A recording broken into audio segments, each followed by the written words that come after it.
So hello everyone, welcome to our Environment the Hindu news coverage session. So before starting this session, I just want to let you know that we already uploaded similar environment current affairs related sessions from the month of October. So please revise these sessions and again go through these sessions because this is going to be very important for the prelims. Because if you see the UPSC prelim question pattern, so out of the 100 questions, almost 25 questions are consecutively asked by UPSC from the environment subject. So if you want to get those marks, so only you don't have to only go through the static part, you have to get a command on the current affairs. So if you see the pattern of the 25 questions which are generally asking from the environment topic, so if you divide those 25 questions, so we can say almost 14 to 15 questions out of these 25 questions are from the current affairs. Only 7 to 10 questions are there which are from the static part, and hardly 2 to 3 questions are there from the ecosystem, which is static one, more static one part. So if you want to get a maximum score in UPSC prelims, so you must have to get a command on the environment current affairs related. And if you see the last 2-3 years question paper, so maximum news, 99% of the news, or we can say the current affairs related questions, was directly asked from the Hindu newspaper. So that's why it is going to be very important, and I'm repeatedly saying you that please go through these all environment related videos, and you can also go through the lecture PPTs also if you want to revise the notes, or we can say the PPT. So it is already provided in our Telegram channel, which is recently renamed as the Simplify IS. Simplify IS. Just type on the Telegram, that is Simplify IS. You will get all the PPTs of the similar lectures. Okay. So let's start with the our next part of the May month, that is May part 3, and we are going to cover all the environment related news, current affairs news. So from the month, from the 17th of the May to the 24th of the May. So let's start with the first news. That is a good year for Alluvial turtle, because as you know, lockdown in the wake of COVID-19 pandemic reduced the human presence during the mass nesting period. So the incubation and mass hatchling along the Rushikulya Rupri coast, which is located in the Odisha. So it is going to be very very important कि यहाँ पे जो lockdown हुआ इसलिए naturally human habitation यहाँ पे कम हुआ है, या फिर human crowd जो होता है वो कम हुआ है. So that's why mass hatching in the of the olive-ridley turtle eggs had ended at the Rushikulya river on the Odisha coast. So that's why it is going to be important. And we already covered many news related to the same topic, that is olive-ridley turtle and Rushikulya river and Alibada process, etc. in previous lectures. So we will just skim over these news and collect some only important point. So this year, almost 3,23,000 olive-ridley turtles had nested at the Rushikulya rookery. So that is most important. And even though despite the destruction of some nest and eggs by the high tide, a large number of hatchling entered the sea from here. Okay, so that is also notable point. So lack of human presence kept nest along the Odisha coast undisturbed. So that is the important thing. So where is the Rushikulya river? So that is the most important factor. Also related, which also relates to the geographical factor. So if UPSC want to ask the question from the geography, current affairs like pattern, so they will try to ask about the Rushikulya river. So where its origin, या फिर उसका location किस कौन से lake के south में. So that is the Chilka lake. तो Chilka lake के साउथ में ऋषिकुल्या रिवर फ्लो होती है, सेपरेटली फ्लो होती है. It is not the tributary of the Mahanadi etcetera. So just remember that. So next news is like, यहाँ पे देखो, the beach had receive a thorough cleaning long before the mass nesting commenced. Okay, so the major breeding grounds for these turtle is Rushikulya. So apart from the Rushikulla, is there Dharma, Odisha, Dharma coast, then Devi Estuary, Astranga coast, Odisha. Gahirmatta is another one important place, like similarly like Ganjam coast, or we can say the Rushikulla region.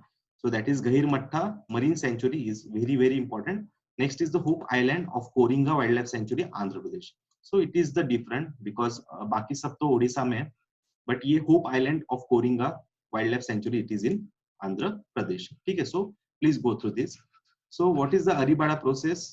So it is the Aribada means Alulidae turtle are among the smallest and most. So generally we will see this part afterwards. So Alulidae turtle and related Cames related turtle are best known for their behavior of synchronizing nesting in mass number termed Aribada. So it is जहाँ पे कि क्या है उनका कि mass nesting होता है. So along with the Alulidae turtle, just remember the Came-related turtle also. So it is the Spanish term meaning arrival. Okay, Aribada means क्या? Arrival. So arrival, a mass nesting for the mass nesting behavior. Okay. So Gahirmatta Marine Sanctuary and Rushikulla Rukri. So these are the most important places for the hatching site. So Gahirmatta Marine Sanctuary and Rushikulla in Ganjam district are the main olive ridley nesting site in Odisha. So the recently another olive ridley mass nesting site has been added. That is, this is the Bahuda Rukri at a beach on Bahuda River mouth in Ganjam district. So Odisha में ही है, but बहुधा रुकरी ये एक place है जो recently newly add हुआ है कि जहाँ पे मास नेस्टिंग सिमिलरली दिख रहा है. So arribada related some of the information यहाँ पे प्रोवाइड करिए कि olive ridley is endemic to the Pacific, not endemic to India. So ये बहुत एरियाज ऐसे कि अपार्ट फ्रॉम इंडिया भी मिलते हैं, बट लार्जेस्ट हैचिंग इनका कहाँ पे होता है? ओडिशा में होता है. दैट इज गंजम कोस्ट होगा, गहिरमट्टा होगा, ऋषिकुल्य रिवर होगा या बहुधा रुकरी होगा.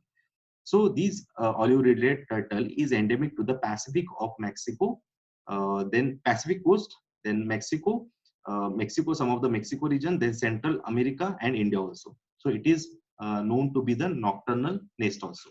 So Gahirmatta Marine Sanctuary. So let's see about the Gahirmatta Marine Sanctuary. तो यहाँ पे देखो धर्मा रिवर है एंड गहिरमट्टा बीच यहाँ पे इसके पास आएगा. थोड़ा सा अगर आप साउथ में आते हो तो महानदी रिवर है, यहाँ पे एक रॉबर्ट आइलैंड है. उसके साउथ में अगर आप देखोगे तो ये चिल्का लेक है, महानदी एंड ऋषिकुल्य के मिडल में आता है चिल्का लेक. सो ऋषिकुल्य एक इंपॉर्टेंट साइट है. So these are the important sites for the hatching. So apart from this, Gahirmatta Marine Sanctuary, it is a marine wildlife sanctuary located in Odisha. So it is very popular for the tourist attraction also, and it is the world's largest nesting beach for olive ridley turtle, and it extends from the Dhamra river mouth in the north. उसके north में Dhamra river है and Brahmani river mouth in the south. ठीक है, सो इसके north में Dhamra river है गहिरमट्टा के, गहिरमट्टा marine century के, एंड उसके साउथ में ब्राह्मणी रिवर आएगी. ठीक है, so it is very famous for the nesting beach for the olive ridley turtle. So next is the Rushikulla river. It is the one of the major river in the state of the Odisha, covers entire catchment area of the district of Kandhamal and Ganjam. Okay, so Rushikulla originates at the elevation of 1000 meters from Daringabadi hills, which is the part of Eastern Ghat. So ये बहुत important हो सकता है because last time UPSC ने origin पे भी question पूछा है. So Daringada hills of the Eastern Ghat and the place from where the river originate, that is Daringbada, is also known as Kashmir of Odisha. So it is also important point. So it is also known as Kashmir of Odisha, that is Daringabadi. Okay, so it meets Bay of Bengal at Puruna Bandha in Ganjam. Okay, so these are some important points. And Rushikulla river के कुछ tributaries भी यहाँ पे बगुआ, धनी and बड्डा नदी, ऐसे कुछ यहाँ पे tributaries आएंगे. So वो एक important होगा. And एक मुझे और एक इंपॉर्टेंट पॉइंट यहाँ पे लगा कि ऋषिकुल्य रिवर पे कोई डेल्टा फॉर्म नहीं होता है माउथ पे. ठीक है, बिकॉज उतना सेडिमेंट नहीं है, शॉर्ट रिवर है.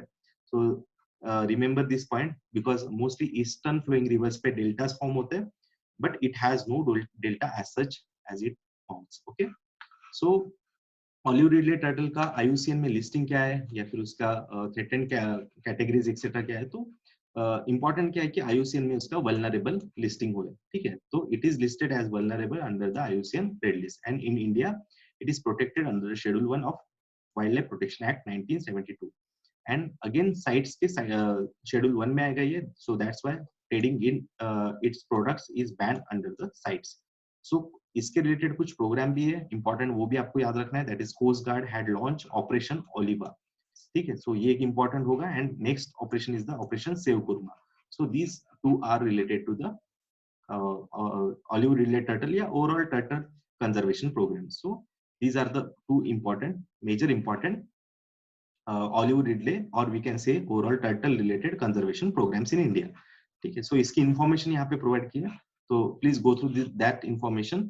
So next news is locust cross Thar desert to invade 16 districts in Rajasthan. So ये बहुत बड़ा issue चल रहा था, like 2019 से ये issue चल रहा है, like the invasion of locust. And recently अगर देखोगे तो the invasion of locust had started from the India-Pakistan border in April 2020 and have now crossed Thar desert and affected 16 of the 33 districts in Rajasthan. So majorly इन्होंने इनका invasion हुआ है so Rajasthan में, so इसलिए बहुत इनके losses हुए. तो almost देखो यहाँ पे दिया है कि these are the area where the tropical grasshoppers had not reached in 2019 during its invasion, which took place after a gap of 26 years. Means after 26 years इनका again invasion हुआ है. So it damaged crops of 6.70 lakh hectare in 12 districts.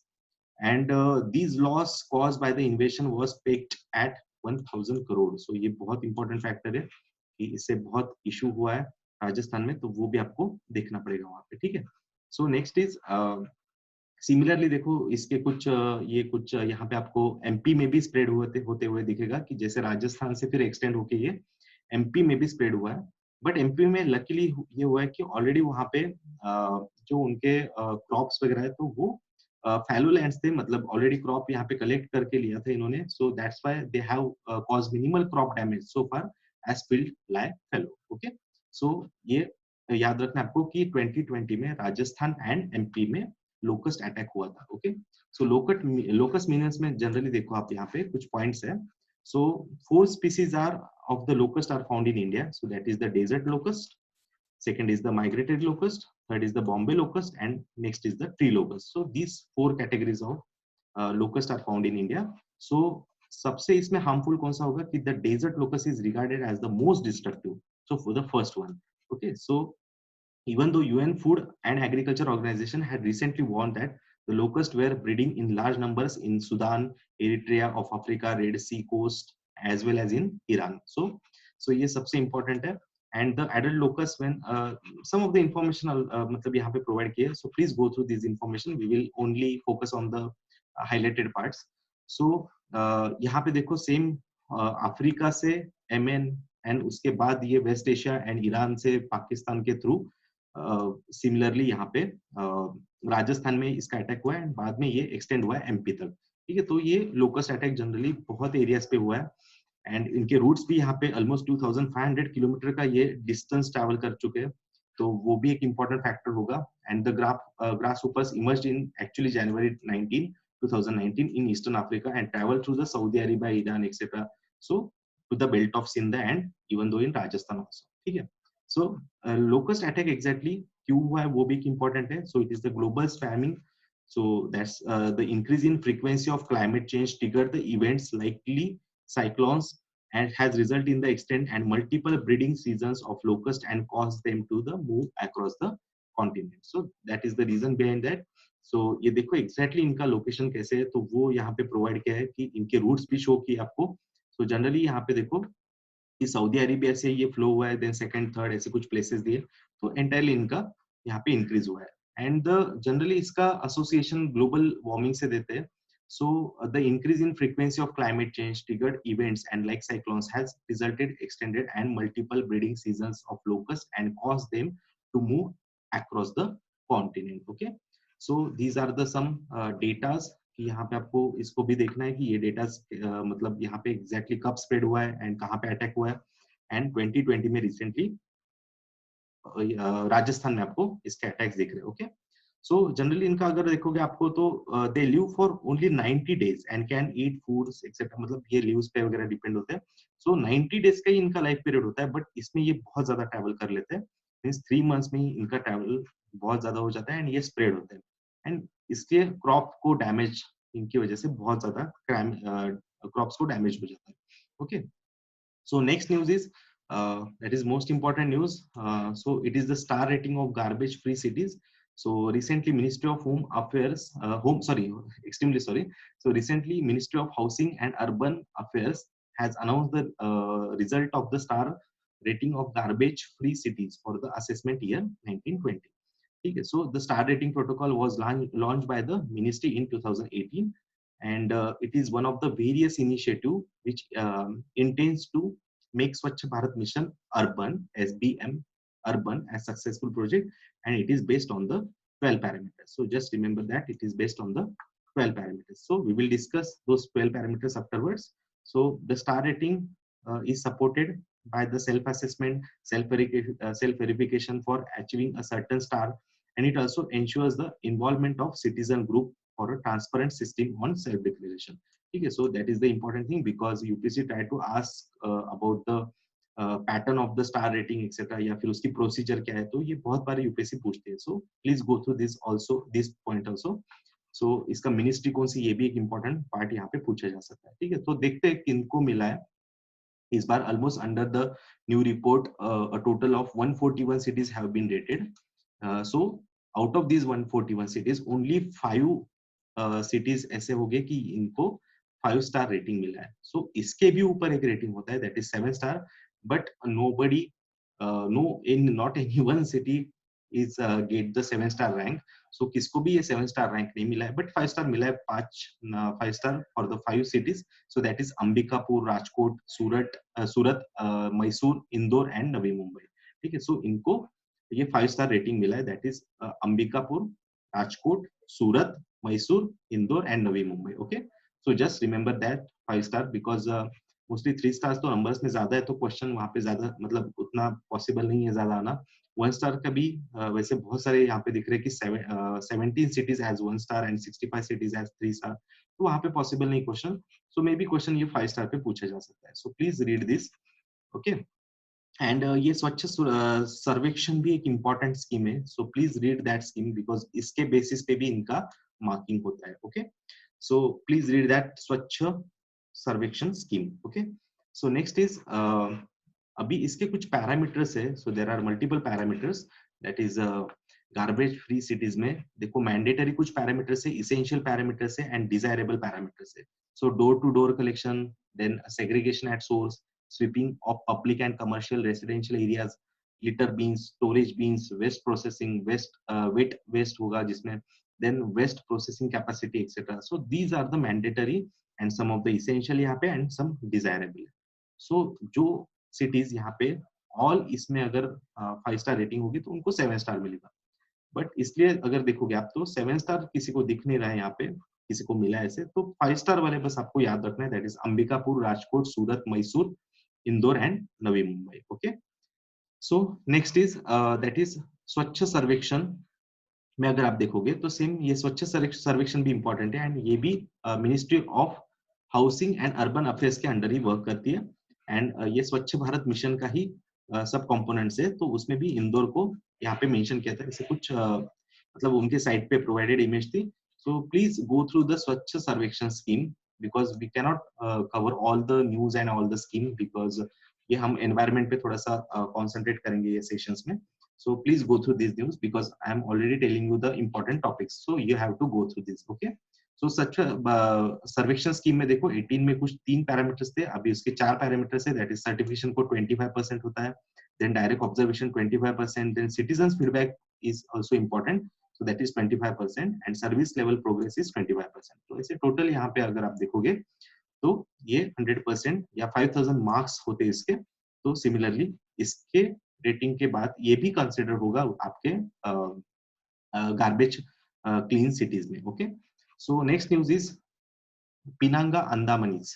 ठीक है, पिनांगा andamanensis. ठीक है, सो थोड़ा मुश्किल नाम है, but it's okay. So Pinanga Andaman is a rare palm. Pinanga Andaman has been successfully cultivated at Jawaharlal Nehru Tropical Botanical Garden and Research Institute, Thiruvananthapuram, Kerala. Okay, so यहाँ पे इसको जनरली इसका ex situ यहाँ पे कंजर्वेशन बोल सकते हैं या फिर इसको प्रोड्यूस किया गया है. So Pinanga andamanensis is a rare palm endemic to South Andaman Island. So ये बहुत important part है कि South Andaman में ये mostly located है या फिर इसके यहाँ पे endemic to South Andaman है. So the entire population of 600 species naturally occurs only in a tiny evergreen forest pocket in South Andaman's Mount Harriet National Park. So ये मिलता है तो भी कहाँ पे मिलेगा? साउथ अंडमान में only 600 species are there and वो भी कहाँ पे? साउथ अंडमान के माउंट हैरियट नेशनल पार्क पे आएंगे, वहाँ पे ही मिलेंगे. The name is derived from the Penang, the modern day Malaysian state यहाँ पे है, तो उसके थ्रू इसका नाम दिया है, but that is not important, just overlook it. And इसके सिमिलर देखो कुछ पार्ट है, अरेका नट पाम जैसे ये सिमिलर है. And the species is vulnerable to natural calamities. ठीक है, तो ये एक इंपॉर्टेंट होगा. But important thing is IUCN में इसका लिस्टिंग क्या है? That is critically endangered because इसके 600 ही स्पेसिमेंस बचे, so that's why it is a critically endangered species as per the IUCN. Okay, so ये इंपॉर्टेंट होगा. So please go through this all the notes provided. तो इसमें भी जो factors है, तो जितने हाईलाइट किया है तो वो पार्ट इंपॉर्टेंट होगा. ओके, सो माउंट हैरियत नेशनल पार्क अगर न्यूज में आता है या फिर उसके कंसर्न में आता है तो मे बी यहाँ पे ज्योग्राफी के थ्रू क्वेश्चन पूछ सकते हैं. तो देखो सिंपली साउथ, ये अंडमान का पार्ट है एंड ये साउथ अंडमान में इसका एक टेंटेटिवली यहाँ पे आपको लोकेशन दिख जाएगा, तो mount हैरियत national Park. Okay, so ये इंपॉर्टेंट है. सो इसके रिगार्डिंग और देखते हैं. It is located in the south Andaman and Nicobar island. So Mount Harriet is the third highest peak in the Andaman and Nicobar, and after the Saddle Peak, means Saddle Peak की highest peak है, and Mount Thulier एक second highest peak है, and उसके बाद Mount Harriet is the third highest peak आता है Andaman and Nicobar system में. So the park is covered by the evergreen forest pocket. तो यूपीएससी ने ऑलरेडी ये क्वेश्चन पूछा है कि यहाँ पे कितने कौन से टाइप के vegetation, which of the following types of vegetations are available in Andaman Nicobar. So उसमें मल्टीपल टाइप ऑफ वेजिटेशन देते, तो सिमिलरली ये भी याद रखना है आपको. ठीक है, so evergreen forest pockets. So it is rich in flora faunal species like wild pigs, saltwater crocodile, butterflies, palm trees, etc. Okay. So most important मुझे और एक पॉइंट लगता है कि that is the picture on the back side of the ₹20 note. ठीक है, so ये जो पिक्चर आपको 20 के नोट के पीछे दिख रहा है, तो ये कहाँ से क्लिक किया गया था? So that is from the Mount Harriet National Park. Okay, so ये किसने किया था वगैरह जस्ट ओवरलुक करो, ज्यादातर उस पर क्वेश्चन नहीं पूछेंगे, but it's just for the information. So just go through this two news. Okay, but इतना याद रखना है कि ₹20 के बैक साइड में माउंट हैरियट से ये पिक्चर क्लिक किया था. Okay, so that is about all about the Mount Harriet National Park South Andaman. Okay, so next is the syndemic. So what is the syndemic? सबको पैंडेमिक पता है, epidemic पता होगा, so endemic भी पता होगा सबको, but what is the syndemic? So it is a complete different thing. Okay, so World Health Organization announced that COVID-19 less likely to be eliminated and may that is may become endemic, or we can say इसका pandemic nature भी यहाँ पे show हो सकता है. So वही उसके regarding ये कुछ news थी, but we will move to the prelim oriented part. So syndemic means क्या होगा कि जहाँ पे नॉर्मल आपको कोरोना भी होता है फॉर एग्जांपल, एंड अगेन और कोई अगर डिसीज यहाँ पे होता है लाइक मलेरिया या फिर डेंगू होता है, तो ये दोनों के इम्पैक्ट कैसे होंगे कि एडवर्स इंटरेक्शन होगा. एंड तब डेथ रेशियो जो आज हमको 3.09 समथिंग दिख रहा है इंडिया में, सो वो मे बी यहाँ पे क्या हो सकता है, इंक्रीज हो सकता है. So it will enhance disease transmission, progression and negative health outcome. So that is known as syndemic. Means ये कंडीशन में क्या होगा कि यहाँ पे दो डिसीज से वो पर्सन अगर एक्वायर हो रहा है, so that is known as syndemic. Okay, so pandemic तो जनरली हम जस्ट फास्ट ओवरलुक करते हैं कि it is declared when a new disease for which people do not have immunity and spread around the world beyond expectation. So that is known as pandemic, कि जब ये पूरे world में जब spread होता है, सो पैंडेमिक जैसे कोरोना है. एपिडेमिक मींस क्या होगा कि it is a large outbreak on so one that spread among the population और अ रीजन. तो ये एक वर्ड है कि रीजन मतलब पर्टिकुलर रीजन में ही ये स्प्रेड होता है, so that is known as epidemic. और यही एपिडेमिक लार्जली वर्ल्ड में अगर स्प्रेड होता है, so it will be known as a pandemic. ठीक है, सो एंडेमिक सेम वही रीजन पे मोस्टली फोकस होगा. सो ये रीजन मतलब एपिडेमिक है पर्टिकुलर रीजन में, और एपिडेमिक जब इंक्रीज होता है पर्टिकुलर रीजन में, so that is known as epidemic. और वही अगर स्प्रेड सिमिलरली वर्ल्ड में होता है, so that is known as pandemic. और a syndemic is a situation when two or more epidemics interact synergistically to produce an increased burden of the disease on a population. तो for example corona है and again hanta virus एक recently news में था, China में again origin हो रहा था उसका. सो अगर ये दोनों भी एक साथ होते तो that will be known as syndemic. But most important thing is about India, that is possibility of syndemic in the current scenario COVID-19 pandemic, a presence of dengue and malaria. So the least possibility of elimination of COVID-19 pandemic and warning about the second wave of COVID-19, because ऐसे चल रहा है कि China में भी बहुत सारा discussion में कि COVID-19 की second wave आ रही, मींस रिपीटेडली हो रहा है लोगों को. So that is known as repeated disease. So meanwhile the alarm is being raised about the disease like dengue, malaria and emerging with the upcoming monsoon season, because अभी सबको पता है कि जून से मॉनसून स्टार्ट होगा एंड तब अगर dengue malaria like fever अगर हो रहे लोगों को, तो सिमिलरली कोरोना का भी एक हम पे लोड हो सकता है या उसके भी एक एडवर्स इफेक्ट, एंड प्लस अगर डेंगू एंड मलेरिया ऐसे कुछ हो जाता है तो डेथ रेशो में भी या फैटेलिटी रेट वहाँ पे इंक्रीज हो सकता है. Okay, so this is all about the syndemic concept. So next is the Odisha gears up for a cyclone. So as per the predicted past cyclone developing in the Bay of Bengal, so already ये develop हो रहा था, मतलब तब की बात है, May 16 की बात है. अभी तो almost इसका landfall भी हो गया है, disappear भी हुआ है, but we will see from the start. So ये preparation हो रहा था कि Odisha gears up for a cyclone amid COVID-19 curves. मतलब COVID-19 का भी एक issue parallelly चल रहा है, and again ये other एक calamity यहाँ पे उड़ीसा पे hit हो रही थी. So that is cyclone Amphan. Amphan के बारे में शायद सबने पढ़ा ही होगा. सो उसकी वजह से देखो बहुत सारे क्रॉप्स वगैरह या पैडी कल्टीवेशन होगा या वहां पे जो ह्यूमन हैबिटेशन है उनको इम्पैक्ट होने वाला था. तो same Odisha braces for Amphan impact. So the severe cyclone storm Amphan over the south east of bay of Bengal is very likely to move near the northwards and slowly during the next 24 hours the recurve north and northeastern eastwards. So ये generally Odisha and west Bengal and last is the Bangladesh, यहाँ तक ये spread हो सकता है, ऐसे कुछ news में था May 17 में. मतलब आफ्टर 2 days अगेन यहाँ पे फिर आईएमडी ने इसको ऑरेंज अलर्ट ऐसे कुछ एक्सपेक्ट किया था या फिर उसको डिक्लेयर किया था. Heavy to very heavy rainfall means orange category होती है, so that is heavy to very heavy rainfall.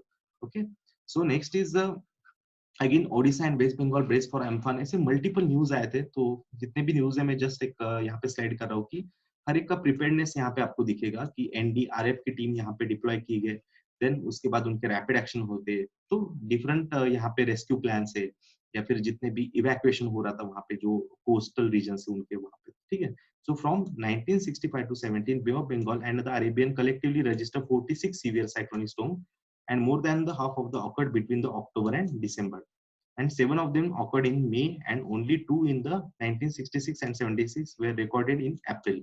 So according to that data from the Indian IMD cyclone statistics unit. So generally देखो maximum कहाँ पे आते हैं, ये थोड़ा सा एनालिसिस है यहाँ पे. तो अक्टूबर एंड दिसंबर के आसपास मैक्सिमम आते, बट इस साल अभी देखोगे तो आपको मई मंथ ऑफ मई में सेम ये अम्फान दिख रहा है, तो ये एक इंपॉर्टेंट होगा. And before Fani only one of them 1966 had actually made landfall over India. Okay, so इसका भी लैंडफॉल इंडिया में हुआ है, वेस्ट बंगाल में, तो वो आगे देखते हैं हम थोड़ा सा. सो एनडीआरएफ की टीम वगैरह यहाँ पे देखो पूरा प्रिपेयरनेस शो कर रहे थे. 3 lakh evacuated as cyclone Amphan hurtles toward the Bengal coast. So West Bengal पे इसका ज्यादा इम्पैक्ट हुआ है. The super cyclone Amphan has weakened slightly and expected to make landfall between Diga in West Bengal and Hatia Island in Bangladesh. Okay, so these points are the important points. And देखो about 3,35,000 people in West Bengal and Odisha have been evacuated. So almost 3 lakh people का यहाँ पे evacuation हुआ है through the NDRF. So वो बहुत important होगा. So that is National Disaster Response Force. So हमारे जो डिजास्टर मैनेजमेंट रिलेटेड लेक्चर्स है तो वहां पे हमने ये कवर किया एनडीआरएफ वगैरह. So please revise that lectures. So what is the why is the east coast is more affected to the these aura cyclones? So we will discuss on later, because हम आगे पूरा cyclone क्या होता है, क्या उसकी everything about the cyclone वो आगे discuss करेंगे. So hotter ocean spawns super cyclone. ठीक है, so meteorological and atmospheric scientific expert say that the higher than the normal temperature in the Bay of Bengal may be wetting super cyclones, and the lockdown indirectly may have played a role. ठीक है, सो यहाँ पे थोड़ा एक uneven temperature or we can say the sea surface temperature of the Bay of Bengal has suddenly increased and so that यहाँ पे low pressure belt form हुआ है एंड ये अम्फान साइक्लोन फिर यहाँ पे क्रिएट हुआ है. ठीक है, तो एग्जैक्टली उसकी सम ऑफ द इंफॉर्मेशन यहाँ पे प्रोवाइड की कि almost 220 kilometre per hour to 240 kilometre per hour तक यहाँ पे इसकी स्पीड दिख रही है आपको. एंड जनरली देखो बे ऑफ बंगाल इसका ओरिजिन होगा and it make a landform close to the Sundarban in waste Bengal and during Wednesday afternoon evening etcetera यहाँ पे न्यूज है. And Doppler radar radar at Visakhapatnam, इसकी ये भी आपको देखना है, थोड़ा जोग्राफिकल एंगल से ये मे बी कवर करना चाहिए आपको.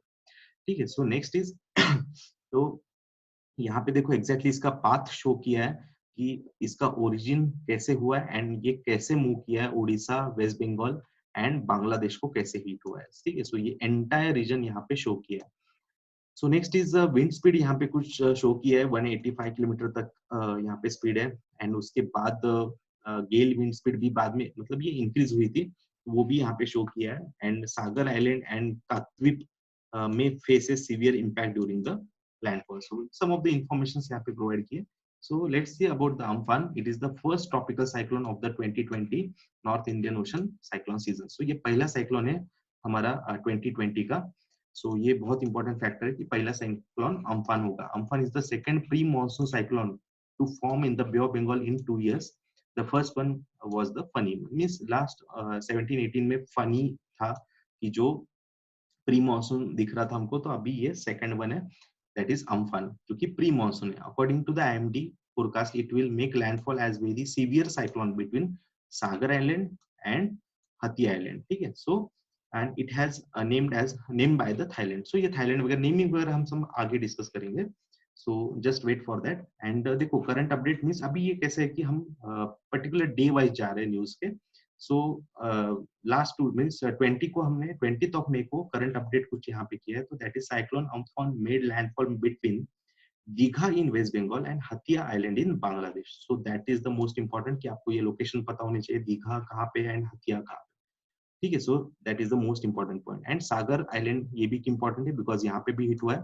सो सागर आइलैंड देखो वेस्ट बंगाल से अगर आप साउथ में अगर जाते हो, Hooghly river means the Ganga river का ये डिस्ट्रीब्यूटेड पार्ट है, तो दैट इज हुगली रिवर. तो हुगली रिवर को आप अगर mouth of the Hooghly river देखोगे तो यहाँ पे ये सागर आइलैंड आपको दिखेगा. ओके, सो ये सागर आइलैंड है. देन नेक्स्ट इज द यहाँ पे हतिया देखो, Hatiya means west Bengal sorry Bangladesh का पार्ट आएगा क्योंकि सैंडवेव चैनल वगैरह आपको इजीली एटलस में दिख जाएगा. तो उसके साउथ में अगर देखोगे तो यहाँ पे आएगा Hatia. Okay, so Hatia island Bangladesh. So the next thing is कि इसके नेमिंग वगैरह देखो ऐसे मल्टीपल कंट्रीज से होते हैं, ये हम पूरा बाद में देखेंगे, आगे देखने वाले. सो दैट इज द अम्फान. ठीक है, तो जो अभी लास्ट अम्फान दिया गया था थाईलैंड की तरफ से. okay, तो ये हम पूरा पार्ट देखने वाले. So please wait for that.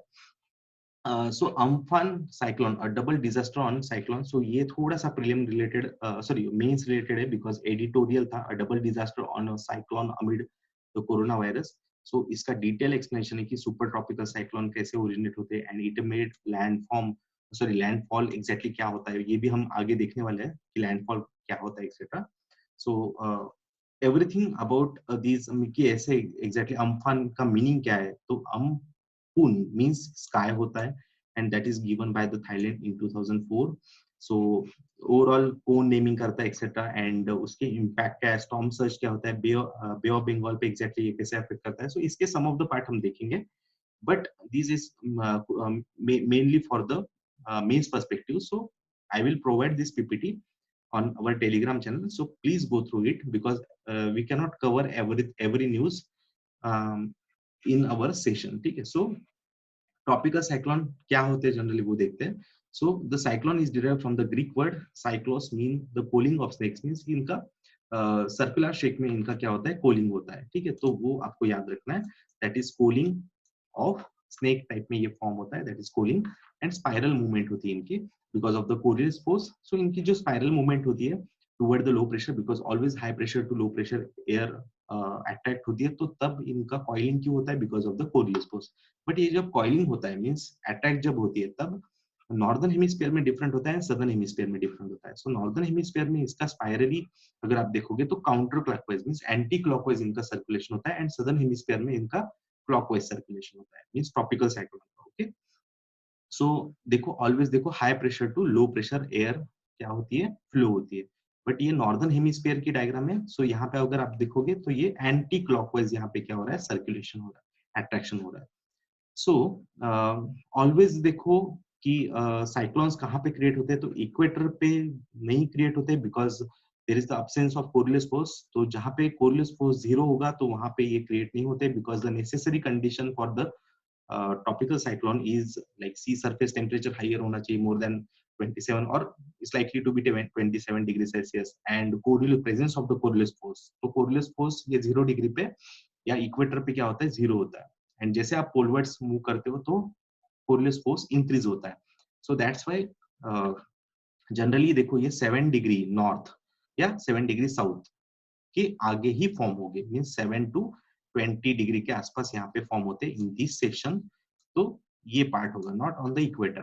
तो जब ये फॉर्म होते हैं तो जनरली यहाँ पे क्या होता है कि ईस्टरलाइज विंड होती है, मीन्स यहाँ पे ट्रेड विंड होती है, जो देखो यहाँ पे अगर आप देखोगे तो ये ईस्ट टू वेस्ट फ्लो हो रही है। सो दैट्स वाई यहाँ पे अगर कोई साइक्लोन क्रिएट होता है तो वो साइक्लोन जनरली मूव कहाँ करेगा, वेस्ट की तरफ, लाइक दिस। ओके, मतलब बे ऑफ बंगाल में अगर क्रिएट होगा तो वो वेस्ट की तरफ मूव करेगा because of the effect of the easterlies trade winds. So इसलिए अगर ये यहाँ पे हिट मतलब यहाँ पे मूव अगर करेगा तो हमारी ईस्ट कोस्ट पे इसलिए ये ज्यादातर अफेक्ट होते हैं। ठीक है, तो दैट्स वाई ईस्ट कोस्ट हमारी वल्नरेबल है for the cyclone. Okay, so impact of the trade winds. Okay, just remember that impact of the trade winds. Okay, so इसका देखो नॉर्दर्न में नॉर्दर्न हेमिस्फीयर में सर्कुलेशन कैसे होगा, तो यहाँ पे ये प्रोवाइड किया है, it is about the cyclone, तो ये फिर एंटी क्लॉकवाइज होना चाहिए। Just remember that it is a tropical cyclone, तो ये एंटी क्लॉकवाइज होता है। एंड सदर्न हेमिस्फीयर में कैसा होता है, क्लॉकवाइज। एंड ये क्या है फिर, तो ये रहेगा क्या है, it is about the anti cyclone, जो कहाँ पे फॉर्म होते हैं, टेम्परेट रीजन, मीन्स कौन से रीजन हो गए, so these region means 30 degree to 60 degree. तो यहाँ पे जो फॉर्म होते हैं तो एग्जैक्टली रिवर्स होते हैं वो किसके, साइक्लोन के। सो दैट्स वाई यहाँ पे एंटी साइक्लोन कैसे मूव करेंगे, clockwise direction in northern hemisphere and anti clockwise in southern hemisphere. ठीक है, तो आप ये देख सकते हो कि ये नॉर्दर्न हेमिस्फीयर में अगर आप देखोगे तो hurricane Katrina, so it is देखो एंटी क्लॉकवाइज। एंड अगर साइक्लोन डेप भी देखोगे ऑस्ट्रेलिया में, सो देखो ये क्लॉकवाइज यहाँ पे रोटेट होंगे। तो ये डायग्राम से आई थिंक आपको क्लियरली समझ जाएगा। ओके, सो एग्जैक्टली इसका फॉर्मेशन कैसे होता है, तो देखो कभी भी सी सरफेस टेम्परेचर जब इंक्रीज होता है तो वार्म सी सरफेस टेम्परेचर मींस वहां पे इवेपोरेशन लीड होगा, लो प्रेशर फॉर्म होगा, जितना टेम्परेचर ज्यादा उतना लो प्रेशर ज्यादा, एंड तब ये अपवर्ड मूव करेगी, जो भी एयर है वो लाइटर होके अपवर्ड मूव करेगी एंड अपने साथ क्या लेके जाएगी कि जो भी क्लाउड से या मॉइस्चर वो लेके जाएगी, देन क्लाउड फॉर्मेशन होगा एंड उसका अपवर्ड लेवल पे जाने के बाद कंडेंसेशन स्टार्ट होगा। एंड कंडेंसेशन की वजह से यहाँ पे क्या होता है, cumulus and nimbus clouds form होते हैं एंड उसकी वजह से यहाँ पे रेनफॉल होगा। तो ये होता है साइक्लोनिक टाइप ऑफ रेनफॉल। ठीक है, तो that is the concept of the overall cyclonic formation. तो ये सर्कुलर पैटर्न में जस्ट मूव करते हैं, वो भी आपको याद रखना है। एंड इसके एग्जैक्टली ये होती है वॉल्स, तो this is the wall of the cyclone and इसके बीच में within the walls there is a eye of the cyclone. So generally eye of the मतलब लो प्रेशर कहाँ पे होता है, तो वॉल्स पे होता है, not on the I, because I पे यहाँ पे क्लाउड फॉर्मेशन नहीं होगा बिकॉज यहाँ पे क्लियर स्काई होता है। ठीक है, तो यहाँ पे क्लाउड फॉर्मेशन नहीं होता है बिकॉज यहाँ पे डाइवर्जेंस होता है। ठीक है, याद रखना है कि लो प्रेशर पे डाइवर्जेंस होगा अपवर्ड साइड में, नॉट ऑन द सरफेस। ठीक है, तो यहाँ पे ऊपर जाने के बाद डाइवर्जेंस होगा, तो इसलिए ये क्लाउड्स यहाँ पे मूव करेंगे, not in between the walls. तो यहाँ पे फिर क्लियर स्काई होगा एंड यहाँ पे क्या होता है फिर, काम इनर जोन मींस यहाँ पे डिसेंडिंग एयर होती है। So within the walls there is eye and eye is of the high pressure. ठीक है, and wall is the low pressure. तो आपको अगर आप मिडल ऑफ द साइक्लोन में या विद इन द वॉल्स अगर आप खड़े हो, बिकॉज ये 0 टू 40 किलोमीटर तक एक्सटेंड होती है ये वॉल्स, आप इजीली अगर आप इसके बीच में अगर खड़े हो तो आपको समझेगा भी नहीं कि यहाँ पे कुछ साइक्लोनिक कंडीशन है, बिकॉज यहाँ पे काम कंडीशंस होती है within the low pressure. Okay, so ये कुछ इसके इंटेंसिटी वाइज कैटेगरीज है। सो मॉडरेट है, फॉर एग्जांपल एक्सटेंसिव है, एक्सट्रीम है, कैटास्ट्रोफिक है। सो देखो यहाँ पे एक्सट्रीम डैमेज कब होता है, तो जनरली 200 प्लस जब ये क्रॉस करते हैं तो एक्सट्रीम डैमेज स्टार्ट हो जाता है। एंड कैटास्ट्रोफिक मींस क्या होगा कि 250 किलोमीटर प्लस अगर होता है तो that is going to be the catastrophic. Okay, so if you see these two ranges, that is wind speed and damage capacity, so देखो यहाँ पे 210 प्लस जब जा रहा है that is the extreme and catastrophic means 250 plus होता है। सो यहाँ पे देखो अभी का जो साइक्लोन था तो that is in the range of 220 के आसपास जाता है। सो देखो very severe cyclone, so that is the 118 means 120 to 220 होगा, तो very severe cyclone. And if it cross the 220 kilometre per hour wind speed, so it is known as the super cyclone. तो ये generally very severe cyclone की category में था, उतना आपको याद रखना है। तो देखो ये some of the distribution of tropical cyclone है वर्ल्ड का, कि जो generally 30 degree north to 30 degree south maximum यहाँ तक दिखता है। यहाँ पे इनका एक बार अगर आप सर्कुलेशन देखोगे तो एंटी क्लॉकवाइज है, and Bay of Bengal and Arabian Sea में देखो ये जनरेट हो रहे हैं। एंड जब ये बे ऑफ बंगाल पे क्रिएट होते हैं तो देखो वेस्ट कोस्ट पे ज्यादा क्रिएट होते हैं, बट अरेबियन सी पे जब क्रिएट हो गए तो ये ओमान, येमेन या पाकिस्तान ये साइड में ज्यादातर हिट होता है। सो यहाँ पे इसके कुछ रीजनल नाम भी अलग है, दैट इज इंडिया में अगर इसको साइक्लोन, जनरली साइक्लोन बोलते हैं। आप अगर पैसिफिक में देखोगे या फिर जापान होगा या चाइना है या फिर फिलीपींस है, इंडोनेशिया है, तो यहाँ पे जनरली इसको टाइफून बोला जाता है। देन उसके बाद ऑस्ट्रेलिया अगर आप देखोगे तो इसको यहाँ पे बिलीबिली बोलते हैं। And in Atlantic means USA में अगर आप बोलोगे तो यहाँ पे देखो इसको क्या कहा जाता है, that is yes hurricanes. Okay, so that is known as the hurricane. तो उतना याद रखना है आपको, ये कुछ रीजनल नाम से उसके। सो जितना ज्यादा टाइम ये ओशन पे स्प्रेड करता है, मींस इसका ओरिजिन जितना इनर पार्ट में होगा ओशन या सी के, तो वो लैंड पे आने तक इंटेंसिफाई ज्यादा होते हैं, विदाउट ऑब्स्ट्रक्शन फ्लो होते हैं ना, सो दैट्स व्हाई। तो देखो हरिकेन एंड पैसिफिक में जो टाइफून है तो वो ज्यादा टाइम स्पेंड करते हैं एंड उसके बाद ये लैंडफॉल होता है। सो इसलिए ये मोर सीवियर होते हैं as compare to the cyclone which arise in Bay of Bengal, Indian Ocean और Arabian Sea. Okay, so recent कुछ एग्जांपल्स है इंडिया के डेडलीस्ट में अगर देखोगे तो ग्रेट बोला साइक्लोन। सो ये बांग्लादेश में 1970 में आया था। So almost 3 lakh to 5 lakh death हुई थी, तो ये बहुत इंपॉर्टेंट है, ऑलमोस्ट 3 लाख डेथ होती है यहाँ पे। सो ये सबसे इंपॉर्टेंट होगा कि ये कुछ एक्स्ट्रा इन्फॉर्मेशन आपको पता होनी चाहिए। ओके, सो रिसेंट कुछ नाम है इसके, फनी एंड वायु, हिक्का, Kyarr, Maha, Bulbul, Pawan, and last one was the, या फिर recent one was the Amphan. ठीक है, तो ये लिस्ट में दिया है। देखो ये कुछ लास्ट ईयर के कुछ यहाँ पे लिस्टिंग है कि सितंबर अक्टूबर में अगर जस्ट अ सेकंड, देखो अभी यहाँ पे सितंबर में अगर आप देखोगे या फिर अक्टूबर में देखते, हिक्का एक आया था, देन उसके बाद क्यार एक दिख रहा है आपको, देन महा, बुलबुल, देन नवंबर के आसपास या आफ्टर द नवंबर दिसंबर के आसपास बुलबुल यहाँ पे दिख रहा है। देन दिसंबर में देखो यहाँ पे पवन एक दिख रहा है आपको। देन दिसंबर के बाद अभी रिसेंटली अगर देखा जाए तो वो कौन सा है फिर, अम्फान। ठीक है, मीन्स अभी जो रिसेंट मतलब 2020 का first, that is Amphan. Okay, so these are the meteorological department and cyclone warning organizations है, तो please go through this। ये आपको मतलब नोट्स में मिल जाएगा कि यहाँ पे साइक्लोन वार्निंग सेंटर्स है, so please go through this। okay, so next is the Annakkampoil, Kalladi and Mepadi corridor। so ये 6.5 किलोमीटर का टनल मतलब रेडी हो गया, and that is the third longest tunnel in the country after the Chenani national tunnel which is in the Jammu Kashmir, and that is of 9.2 kilometer, and the second one is the Banihal Qazigund tunnel, and which is in Pir Panjal range, same in Jammu Kashmir। तो दोनों भी जो longest tunnel है वो जम्मू कश्मीर में आते हैं, that is Chenani Nashri and Banihal Qazigund. ठीक है, सो एक है 9.2 kilometre and second is 8.5 kilometre, and third longest अभी वो है 6.5 किलोमीटर का tunnel, and that is Anakkampoyil Kalladi and Meppadi corridor. ठीक है, सो थोड़ा नाम मुश्किल है but you have to remember this. Okay, so it is from the Kerala, तो उतना याद रखो ये केरला में आता है, तो ये आपको पार्ट याद रखना है। Okay, so extra additional information यहाँ पे प्रोवाइड किया, तो please go through this. And next news is Perumon bridge, again in Kerala की एक न्यूज है। तो cabinet has also nod for the Perumon bridge across the Ashtamudi lake in Kollam district of the Kerala. तो यहाँ पे ये ब्रिज जनरली अभी कंस्ट्रक्ट हुआ है, so that is the most important. Perumon bridge. अब ये ऐसे क्वेश्चन शॉर्ट न्यूज आती है क्या, यस एग्जाम में आ सकती है, बिकॉज लास्ट टाइम उन्होंने शोलियार अलियार लाइक डैम्स पूछे थे एग्जाम में, बिकॉज वो द हिंदू में डिस्कशन में था। सो दैट्स वाई ये छोटी से छोटी न्यूज भी रिलेटेड, अगर कोई लेक आता है, डैम आता है या फिर रिवर आती है, तो we are trying to cover that. Okay, so Ashtamudi lake पे ये क्रिएट हुआ है, and that is the back water of Kerala, that is Ashtamudi lake. ये बहुत इंपॉर्टेंट लेक है, and a propose bridge will link Perumon and Muruthuruthu something. ठीक है, तो please go through this because hard, ये नेम थोड़ा सा हार्ड है। सो अस्थामुड़ी लेक या अस्थामुड़ी कायल, कायल ये pattern generally back water, Kerala के बैक वाटर्स को कायल बोलते हैं, ये जोग्राफिकल वर्ड है, याद रखना उतना आपको याद रखना है।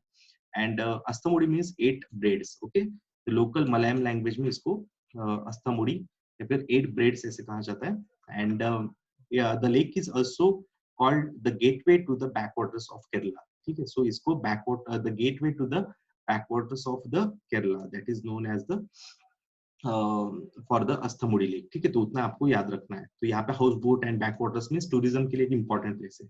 एंड अस्थामुड़ी, ये सबसे इंपॉर्टेंट क्या है कि वेटलैंड का पार्ट है। ठीक है, Ashtamudi wetland was include in the first in the list of wetland of international importance and as defined by the Ramsar Convention for Conservation and Sustainable Utilization of the Wetland। In Ramsar list में इसका listing है क्या? Yes definitely. तो जो भी 37 Ramsar list है wetland sites है India में, तो उसमें अस्थामुड़ी लेक आता है। सो इसलिए ये इंपॉर्टेंट है। तो उस पे ये ब्रिज है, दैट इज पेरूमोन ब्रिज।